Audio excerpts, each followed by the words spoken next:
लक्ष्मीनाथसमारम्भां नादयामुनमध्यमाम् अस्मदाचार्यपर्यन्तां वन्दे गुरुपरम्परां यदिराजाय विद्महे श्रीभाष्यकाराय धीमहि तन्नो रामानुजार्य प्रचोदयात् ஆழ்வார்கள் திருவடிகளே சரணம் எம்பெருமானார் திருவடிகளே சரணம் ஜீயர் திருவடிகளே சரணம் யோ நித்யமச்சுத பதாம்புஜ யுக்மருக்ம व्यामोगदस्तदितरानतृणाय मेने अस्मद्गुरोर्भगवतोऽस्य दयैकसिन्धो रामानुजस्य शरणं शरणं प्रपद्ये நீரார் கடலும் நிலமும் முழுதுண்டு ஏலார் ஆழம் இழந்தலின் மேல் துயிலந்தாய் சீரார் திருவேங்கட மாமலை மேயாராமுதே அடியேர் கருளாயே.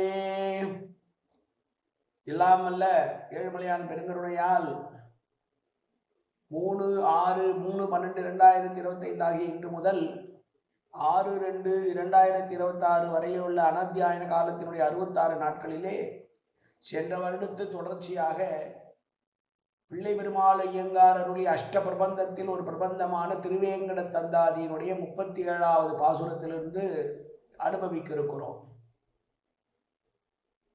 இந்த திருவேங்கட தந்தாதியினை உட்பட 8 நூல்களை பிள்ளை பெருமாள் ஐயங்கார் எழுதியிருக்கிறார். ஆழ்வார்களுக்கு பிறகு ஆழங்கால்பட்டு பெருமாள் மீது பாசுரங்களை எழுதியதிலே மிகவும் பெருமை மிக்கவர் இந்த பிள்ளை பெருமாள் ஐயங்கார். அவருடைய அஷ்ட பிரபந்தங்களில் மிகவும் முக்கியமான பிரபந்தமாக திருவேங்கடமலையை பற்றிய இந்த பாசுரங்களை தான் அனுபவித்து வருகிறோம்.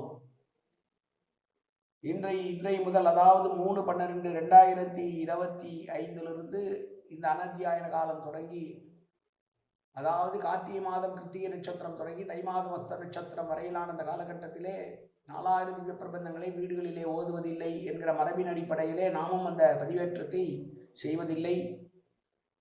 இந்த ஆண்டு அனத்தியாயன காலம் பரிபூர்ணமாக நிறைவுற எல்லாம் அல்ல உங்களுடைய அடியார்களுடைய ஆசீர்வாதத்தை வேண்டி இன்றைக்கு நான் இந்த 37வது பாசுரத்தை, திருவேங்கட தந்தாதியுடைய 37வது பாசுரத்தை அனுபவிக்க இருக்கிறோம். திருவேங்கட தந்தாதி எந்த நூலுக்குமே ஒரு தனியன் உண்டு. அந்த வகையிலே திருவேங்கட தந்தாதிக்கான தனியன்: மட்டு அலை தந்தலை சூழ் வடவேங்கட வாணனுக்கு தொட்டு அலை உண்ட பிரானுக்கு அன்பு ஆம் பட்டர் தூய பொற்றாளுள் களை உண்ட மணவாளதாசன் உகந்து உரைத்த கட்டளை செய்ய திருவந்தாதி 100 கலித்துறையே என்பதாகும். பட்டர் பிரானுடைய சிஷ்யனாக இருந்த பிள்ளை பெருமாள் ஐயங்கார் அவருக்காக சமர்ப்பித்த நூலாக இந்த நூலை நாம் பார்க்கிறோம். இதோ 37வது பாசுரம்: சிரம் தடிவான் இவனோ என்று அயன் வெய்ய தீய சொல்ல கரம் தடி வான் தலை கவ்வ பித்து ஏறலின் கண்ணுதலோன் இறந்து அடிவீழ துயர் தீர்த்த வேங்கடத்து எந்தை கண்டீர் புறந்து அடியேனை தன் பொன் பொடி அழிக்கீழ் வைக்கும் புண்ணியனே. பிரம்மா 5 தலையோடு இருந்தார். நான்முகன் என்று பிரசித்தியாக இருந்தாலும் அவருக்கு முதலிலே இருந்தது 5 தலைகளாம். 5 தலையோடு பிரம்மா இருந்ததனால் அகம்பாவம் ஏறிவிட்டது. ஒரு தலை இருந்தாலே அகம்பாவம் ஏறுகிற போது 5 தலையோடு அதிகாரமும் இருந்தால் அகம்பாவம் ஏறுவதற்கு காரணமும் வேண்டுமோ, தானே இல்லாம் என்று நினைக்க தொடங்கினார். படைத்தலைவன் காத்தல் பெருமாள், அழித்தல் ருத்ரன் என்று இருக்க 3 பேரும் 3 வகையான தொழில்களை எடுத்து செய்து கொண்டிருக்க, படைக்கிற நானே மற்ற இருவரை காட்டிலும் பெருமையானவன் என்று அகம்பாவப்பட்டதான் ஒரு தலை. என்னுடைய தலையை கொய்வதற்கு யாரும் உளரோ என்று அகம்பாவமாக இருந்த பிரம்மாவினுடைய தலையை, இந்த தலை உனக்கு தேவையில்லை பிரம்மா என்று 3 கண்களை உடைய ருத்ரனானவன் அந்த தலையை கிள்ளினான்.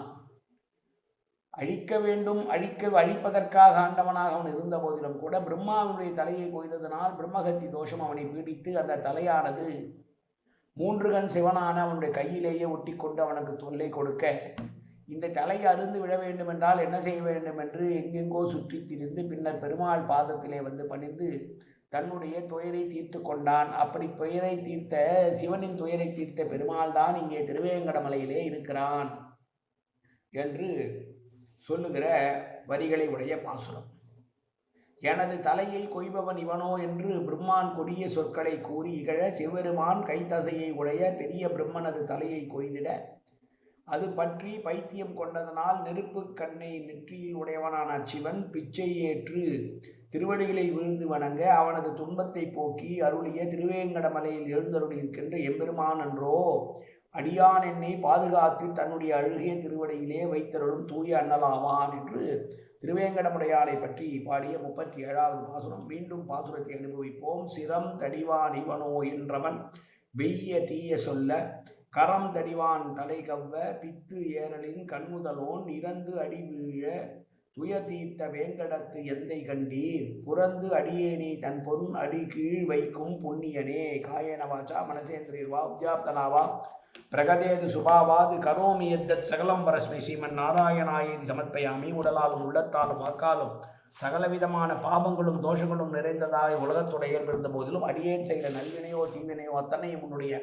கமலமலர் பாதங்களில் சமர்ப்பிக்கிறேன் கண்ணா. காத்தொருள்வாய் கண்ணா, ஏற்றுக்கொள்வாய் கண்ணா. எப்போதும் திருநாமம் கண்ணா கண்ணா கண்ணா என்று நாவில் வருவதற்கு அன்புரிவாய் கண்ணா. சர்வத்திர கோவிந்தநாம சங்கீர்த்தனம்.